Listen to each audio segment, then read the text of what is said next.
Olá, muito bom dia, você ouvinte da Rádio Assembleia do Maranhão, tá aí sintonizado na 96.9 FM. Bom dia a todos os telespectadores da TV Assembleia, canal digital 9.2 e a você internauta que nos acompanha através das plataformas digitais, pelo YouTube TV Assembleia do Maranhão.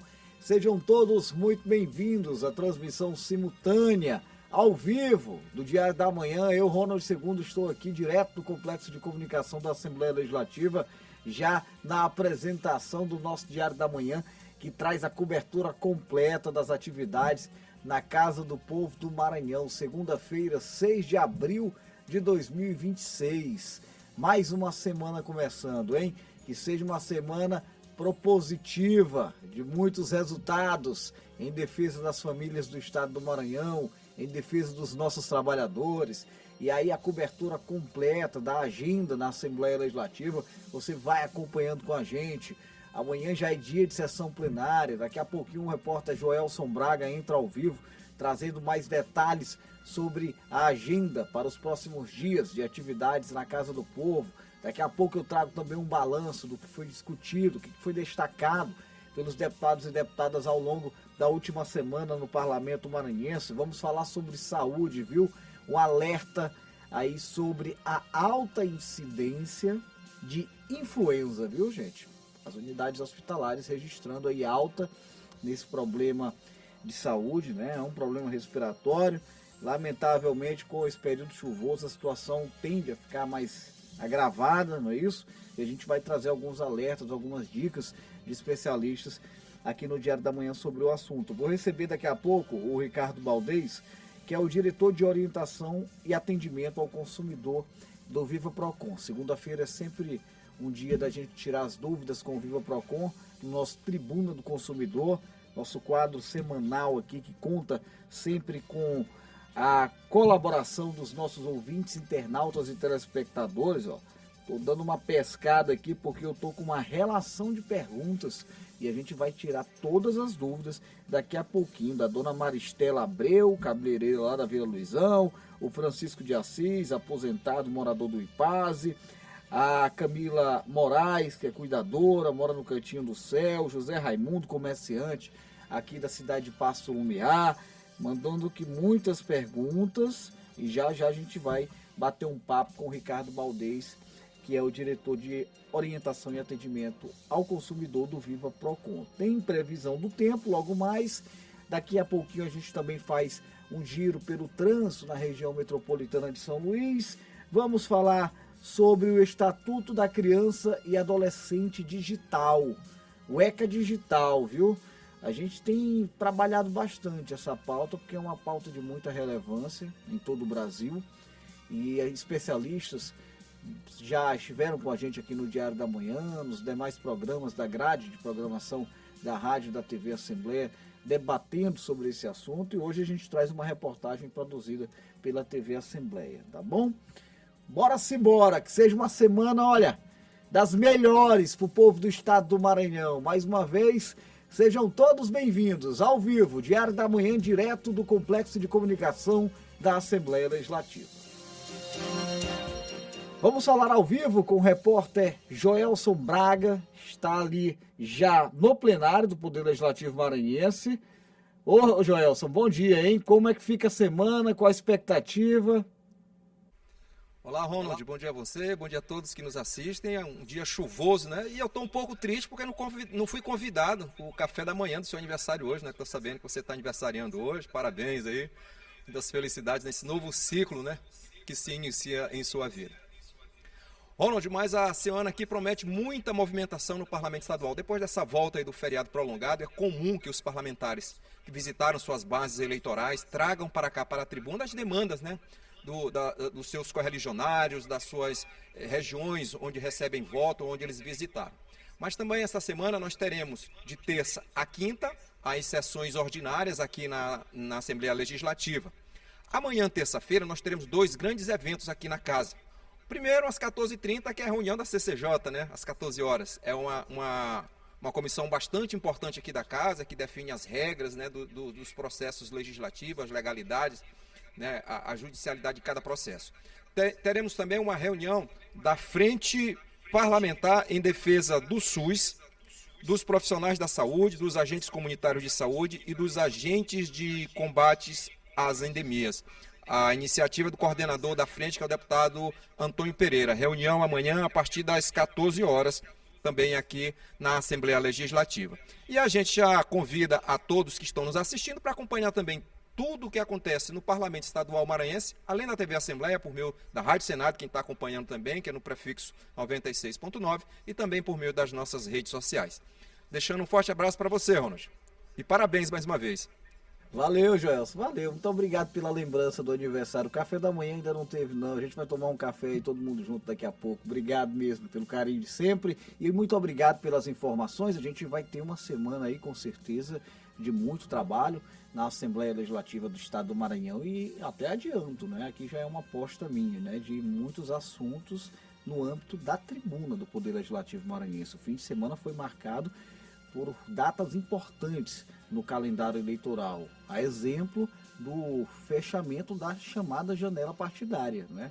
Deputados e deputadas, alguns migraram para outros partidos, outros permaneceram, e toda essa mudança na conjuntura política também deve ilustrar os debates, os pronunciamentos ao longo das sessões plenárias. A gente vai ficar de olho em toda essa movimentação, trazendo sempre aquela cobertura que você já conhece, com muita responsabilidade, com transparência, né? Trazendo as transmissões ao vivo das sessões plenárias e também toda a movimentação, como o Joelson muito bem adiantou, no âmbito das comissões, a exemplo da Comissão de Constituição, Justiça e Cidadania, a CCJ, que deve se reunir amanhã no período da tarde. Então fique ligadinho com a gente aqui na TV Assembleia 9.2, na Rádio Assembleia 96.9 FM, nas nossas redes sociais e no site al.ma.leg.br.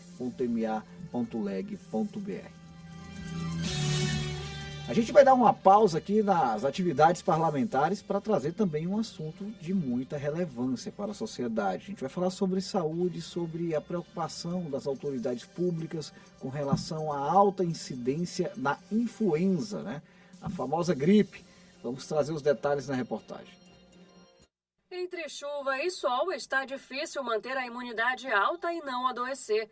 Essa condição atinge praticamente todo o país, que enfrenta uma crescente de casos de influenza. A gente observa que existe uma tendência de elevação natural, porque nós estamos saindo do verão, entrando agora no outono, depois do inverno, e aí a gente começa a ver realmente a sazonalidade dessas doenças.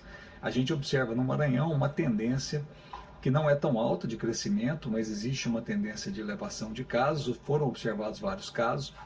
Lembrando que vírus sincicial respiratório continua sendo a principal causa de síndrome respiratória aguda grave em crianças menores que 2 anos. Rinovírus vem liderando o maior número de casos entre crianças maiores e influenza ganhando força. De acordo com o último boletim Infogripe da Fiocruz, o Maranhão está entre os estados que estão com nível de alerta para casos de síndrome respiratória aguda grave, causados principalmente por influenza e pelo vírus sincicial respiratório. Em todo o Brasil, mais de 24 mil casos foram notificados em 2026. Quadros mais graves da doença costumam apresentar complicações, como os problemas respiratórios. Uma das formas de tratamento é a fisioterapia, que tem importância principalmente no cuidado com as crianças. O pequeno João Lucas, de 3 anos, com frequência visita a fisioterapeuta respiratória para aliviar os sintomas e, aos poucos, melhorar a saúde. A gente vai ajudar com as manobras específicas, né, sendo manuais, técnicas manuais ou por meio de aparelho, a justamente ajudar nessa remoção de secreção, porque esses vírus, eles causam uma grande produção de secreção. Então, a gente vai ajudar a remover toda essa secreção que faz, né, com esse quadro, que esse quadro ocasiona, melhorando assim também a desobstrução, né, das vias aéreas e melhorando a responsibilidade pulmonar, que é grande comprometida em alguns casos. Para a mãe, a fisioterapia também é um alívio, pois vê resultados com o tratamento. Sempre que ele inicia, tossiu, Fisioterapia respiratória, né, já indicada pela pediatra. A pediatra já faz essa indicação. Patrícia, pede já para a Físio dar uma olhadinha, ver como é que tá.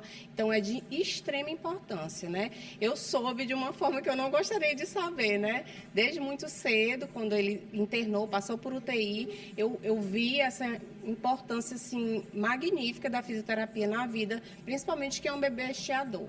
A vacina é outra grande aliada. Na capital, a imunização contra a influenza já está disponível nas 60 unidades básicas de saúde. E em todo o estado, a campanha de vacinação inicia a partir de 28 de março, o dia D. Seguindo o calendário, a imunização será inicialmente para os grupos prioritários, como crianças, idosos, gestantes, povos tradicionais, pessoas com comorbidades e profissionais da área da saúde e da segurança pública. A meta da SES é garantir 90% de cobertura vacinal do público-alvo. Vacina contra a gripe está chegando, vamos colocar a vacinação em dia, principalmente dos grupos de maior risco, idosos, gestantes, pessoas com comorbidades e crianças pequenas, e ter muita atenção em relação ao crescimento de vírus sincicial respiratório, que é uma doença que chama atenção principalmente em crianças menores que 2 anos de idade e idosos que também têm muito risco de síndrome respiratória aguda grave por vírus sincicial respiratório. Tá aí, o recado muito bem dado, vacina sempre muito importante, você que está me acompanhando aí, seja pela TV ou pelo rádio, dá uma olhada aí na carteira de vacinação, bora atualizar aí a vacina da criançada, quem tiver idosos em casa também, atenção total para esse assunto. Agora a gente vai mudar a pauta aqui, viu? Hoje é dia de Tribuna do Consumidor, no Diário da Manhã.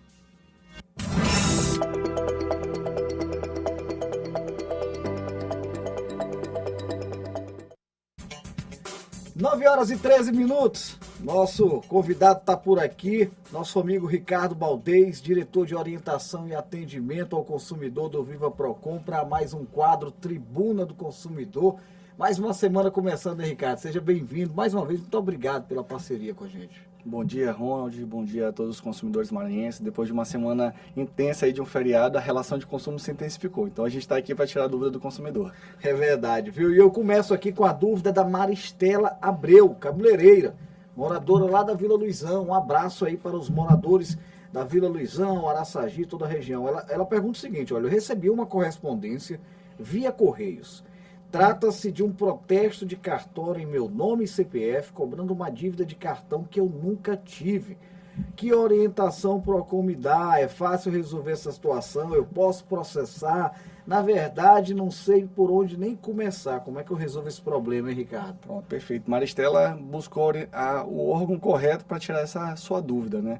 Nesse caso, quando há uma cobrança e ela é indevida, o consumidor ele não reconhece essa cobrança, ainda mais quando essa dívida ela é inscrita nos órgãos de proteção ao crédito, ou nesse caso houve um protesto lá no cartório. Isso. Então, a primeira coisa que ela precisa fazer é identificar qual foi a empresa que realizou o protesto lá no cartório. Sim. Ou seja, ela pode ir lá no cartório solicitar uma segunda via, ou uma via daquele protesto, exatamente para que ela possa primeiro saber qual é a empresa. E segundo, ela leva essa informação lá para o Procon, que a gente vai notificar aquela empresa, para que a empresa tire essa cobrança lá do protesto do cartório, ou se mandou para os outros órgãos de proteção ao crédito, como SPC e Serasa, é para retirar também. Então, além disso, dessa remoção, a gente está falando aqui de uma violação à honra daquele consumidor. Verdade. Aquele consumidor que ele não estava devendo ninguém, a Maristela não estava devendo ninguém. Então, ela não pode ter um protesto no seu nome. Então, ela, inclusive,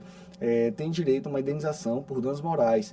Isso não é Ricardo que está falando. Isso é o STJ, Superior Tribunal de Justiça do nosso país, diz que quando há uma negativação e ela é indevida, o consumidor ele vai ter direito a uma indenização. Então, ele, além de ir buscar o Procon, pode buscar o Poder Judiciário para garantir essa indenização. Então tá aí, muito bem explicado aqui. Pelo visto aqui não vai ter muita dificuldade para resolver, dona Maristela. Vai lá, pega lá é como se fosse um extrato lá no cartório, não é isso? Exatamente. A gente leva no Procon, que a turma lá já manda para frente. O Francisco de Assis, aposentado, morador do Ipase, diz o seguinte, eita, a situação do Francisco aqui é complicada aqui, eu me coloquei no lugar dele aqui, que a minha filha às vezes... Meu neto tem só 7 anos, o Henri, e ele vive noite e dia no meu celular. Já tem que começar a cortar isso aí, viu, seu Francisco? E andou comprando joguinhos, que chegou a valores altos. Aí ele pergunta, eu tenho como solicitar esse dinheiro de volta? Esse ECA digital vai resolver esse problema de oferecer esses jogos por aplicativo? Preocupação aqui do seu Francisco de Assis. Olha, seu Francisco, essa é uma situação muito recente e uma situação muito séria, tá? Inclusive, a recomendação do PROCON é que, de fato, o consumidor mirim, né, aquele jovem, aquele adolescente, aquela criança não tem acesso irrestrito a um celular. Isso. Afinal de contas, ele pode, inclusive, fazer a contratação que não é devida de algum tipo de jogo, ou, inclusive, problemas mais sérios. Então, a recomendação é ter um acesso limitado. Mas o seu Francisco, ele está ciente dessa problemática, ele sabe, inclusive, que existe um ECA digital. O ECA digital, que é o Estatuto da Criança e do Adolescente, que entrou em vigor no ano passado e traz novas diretrizes, quais são os direitos, quais são os deveres das empresas, e um dos deveres dessas empresas, né, que são as plataformas e são os aplicativos, é garantir mais segurança na contratação de serviço. Principalmente saber se aquele consumidor que está realizando aquela contratação é uma criança, ou é um adolescente, ou é um adulto. A gente sabe que lá no Código Civil diz que crianças, adolescentes menores de 16 anos não tem nem capacidade civil para realizar a contratação de algum produto, algum serviço. Então, nesse caso, respondendo já a pergunta dele, a compra ela é indevida, ela é nula, então ela não vale. Então, obviamente, o São Francisco ele pode solicitar diretamente do aplicativo ou da plataforma o reembolso do valor que foi pago. Tá? Mas, deixando claro que esse ECA digital garante que deve existir uma segurança na contratação daquele tipo de serviço, ou seja, é importante que seja identificado se é uma criança, se é um adulto, porque crianças não podem fazer a contratação de jogos de azar e outros tipos de serviço. Então, o consumidor tem direito a solicitar esse reembolso. Pronto, tá aí, seu Francisco. Vai lá na plataforma, lá onde foi comprado, tenta fazer já o cancelamento, né? Isso aí aconteceu comigo recentemente. No meu caso foi diferente, porque eu mesmo contratei um aplicativo, o aplicativo me entregou o que estava apresentando, na mesma hora eu cancelei lá e eu já fui reembolsado no cartão de crédito, não teve muita dificuldade para isso não. Tá aqui a Camila Moraes, moradora do Cantinho do Céu, ela diz o seguinte, eu levei meu cãozinho num pet shop para fazer um procedimento, fui informada que o animal precisaria fazer alguns exames para ver o risco cirúrgico. Deixei ele no pet e quando eu voltei no final da tarde ele já tinha feito o procedimento sem o meu consentimento. Olha, desagradável aqui, viu? O valor que eu paguei foi um absurdo. Tive que parcelar em 10 vezes. Me senti lesada, enganada. Eu tenho o direito de receber parte do valor que eu paguei, já que eu não autorizei nada verbal ou até mesmo por escrito. E aí, que situação, hein, Ricardo? Olha, Camila, a gente está aqui de uma grave violação ao direito do consumidor. Um dos direitos básicos do consumidor, viu, Ronald, é o direito a acesso à informação. Lá no artigo 6º, inciso 3º da Lei 8.078 de 1990, que é o Código de Defesa do Consumidor, diz que o consumidor ele tem direito a acesso à informação. Então, nesse caso, ele teve acesso à informação, mas não teve o consentimento. Tá? Ele não consentiu que estava autorizando aquela contratação daquele serviço. Então, ele sai da clínica e o fornecedor acaba executando o serviço. É uma prática abusiva, né? Além da violação do direito básico à informação, além da violação por se tratar de uma prática abusiva, foi executado um serviço sem consentimento do consumidor. O consumidor, nesse caso, como ele não autorizou, não consentiu, ele tem direito ao reembolso do valor que, em tese, foi pago. Aquele cartão de crédito que ele parcelou em 10 vezes, ele tem direito ao reembolso. Afinal de contas, ele não consentiu, ele não autorizou, estava sob a vigilância daquela clínica, mas não deveria ter sido realizado o procedimento sem autorização do consumidor. Muito bem explicado aqui. O José Raimundo, comerciante, morador lá de Passo Lumiar, ele diz o seguinte: como registrar uma reclamação no PROCON? Pergunta se é só presencial. Ele precisa de um advogado para acionar o PROCON? É interessante esse questionamento aqui, né, do nosso querido ouvinte, né? Ele pergunta já que tem que apresentar provas, documentos, como é que funciona essa relação, hein, cara? Pronto, o José Raimundo que me deu uma deixa muito importante para a gente falar do PROCON, tá? O PROCON, há 10 anos atrás o PROCON tinha apenas 5 unidades, Sim. né? E depois o órgão ele acabou se multiplicando, saindo de 5 para 55 unidades. Isso tudo foi começado lá atrás, há 10 anos atrás, como eu disse, pelo o Duarte Júnior, que era presidente do PROCON, né? Hoje é deputado federal, defende o consumidor lá na Câmara Federal. Mas a gente conseguiu multiplicar, a gente fez, Ronald, sabe o seguinte, a descentralização desse importante órgão garantiu a democratização do acesso ao consumidor. Então, hoje o José, se ele não quiser nem sair de casa, ele pode formalizar a reclamação dele pelo site, pelo aplicativo, não precisa sair de casa. Mas se ele quiser, ele tem mais de 125 unidades espalhadas por todos os 217 municípios do estado do Maranhão.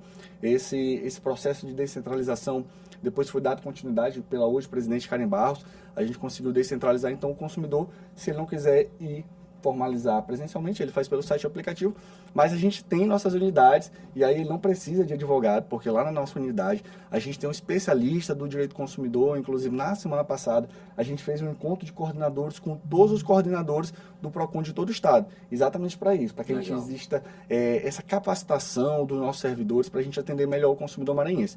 Então ele não precisa buscar um advogado, porque a gente vai ter essa pessoa especializada para atender ele lá na nossa unidade. Bacana, viu? E aqui um testemunho, eu gosto muito de andar com o aplicativo do Viva PROCON, qualquer situação eu consigo já fazer a reclamação por lá mesmo.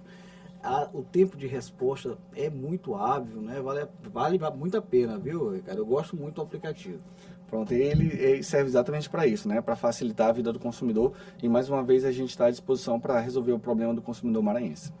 Ricardo, obrigado, meu irmão. Uma ótima semana para todos vocês lá no PROCON. Obrigado, nós agradecemos, estamos sempre à disposição. Agora a gente vai dar uma conferida na previsão do tempo, como é que fica o clima nas próximas horas, né, nas regiões do estado do Maranhão. Quem está com a gente hoje é a Ananda Fontinelli. Bom dia, Ananda.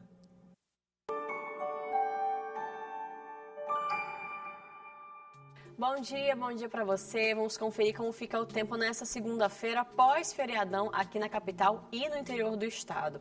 E olha só, antes da gente começar, o Instituto Nacional de Meteorologia segue com alerta para acumulado de chuvas em diversas regiões do estado ao longo da semana, o que reforça a importância de atenção, principalmente em áreas mais vulneráveis a alagamentos e deslizamentos. Em São Luís, a segunda será de tempo instável. O dia começou com o sol entre nuvens. Ao longo da tarde, a previsão é de pancadas de chuva que podem se estender até a noite. As temperaturas ficam entre 24 e chegam até os 30 graus. Já em Cidelândia, na região Tocantina, o cenário é de calor e umidade. O sol aparece entre nuvens durante a manhã, mas a partir da tarde há previsão de pancadas de chuva que podem vir acompanhadas aí de trovoadas. As temperaturas ficam entre 24 e chegam até os 31 graus, com sensação térmica elevada.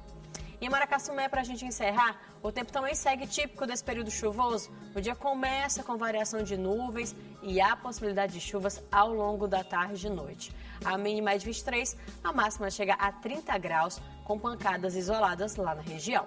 É isso, a gente volta daqui a pouquinho no Assembleia em Foco, primeira edição, para mais atualizações do tempo. E eu volto com você.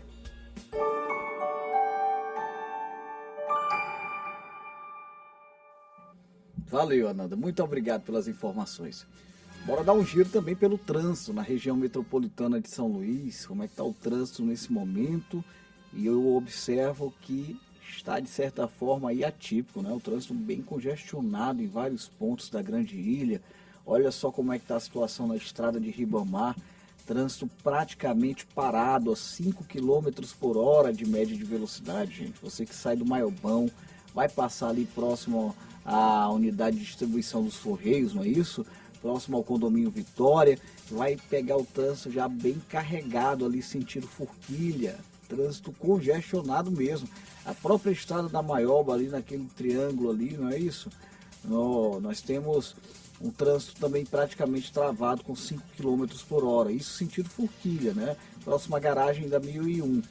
Em geral, a estrada da Maioba está até fluindo, mas quando chega ali próximo à Forquilha, o trânsito vai ficando carregado, vai ficando mais complicado. Na Avenida Guajajaras, trânsito com 12 km por hora de média de velocidade. Tá um travado total ali, toda aquela região, né? Quem sai da BR-135 pegando a Guajajaras, sentido Coab, vai enfrentar dificuldade no trânsito também, né? O mesmo acontece na Avenida Jerônimo de Albuquerque, na altura da Forquilha, na altura da Coab, cerca de 15 a 16 km por hora de média de velocidade. Na Avenida São Luís Rei de França, o trânsito já começa congestionado ali na altura do Itapiracó. Então, você que está me acompanhando aqui, ouvindo pela 96.9 FM, está pegando ali em sentido Coab, vai precisar descer por Olho d'Água pela Rei de França, vai ter que ter um pouquinho de paciência, né? Depois começa a melhorar um pouquinho. Na São Luís Rei de França, já na altura do conjunto habitacional Turu, o trânsito já muda, já fica bem mais livre ali naquela região, né? O problema maior mesmo está na região da Forquilha, porque a própria MA 203 com a Avenida Conselheiro Hilton Rodrigues, que faz essa importante ligação do município de Raposa com Araçagi, sentido Avenida dos Holandeses, o trânsito ali está fluindo muito bem, tá? Não tem muita dificuldade não. São 9 horas e 27 minutos. Vamos avançar um pouquinho ali, olha, a estrada...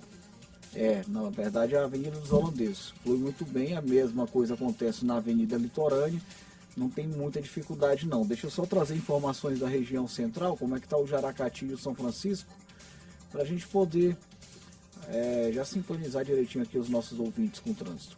Temos aí a Avenida Professor Carlos Cunha, no Jaracati, trânsito flui muito bem na Ponte Bandeira Tribuzio, o mesmo acontece na Castelo Branco com a Ponte José Sarney. Avenida Beira-Mar sem dificuldades, Avenida dos Portugueses também. Aí tá tranquilo, viu? O problema maior na Coab, viu, gente? Na região central de São Luís não tem muita dificuldade não, já são 9 horas e 27 minutos, já está na hora do trânsito se comportar bem, né? Não dá para ter muita dificuldade também esse horário por ali não, tá bom? São as informações do trânsito para você, ouvinte telespectador. Eu vou precisar encerrar com a TV Assembleia por conta do horário. Quero agradecer todos os telespectadores do canal Digital 9.2, desejar uma excelente semana para todos nós e a gente se reencontra ao longo da programação.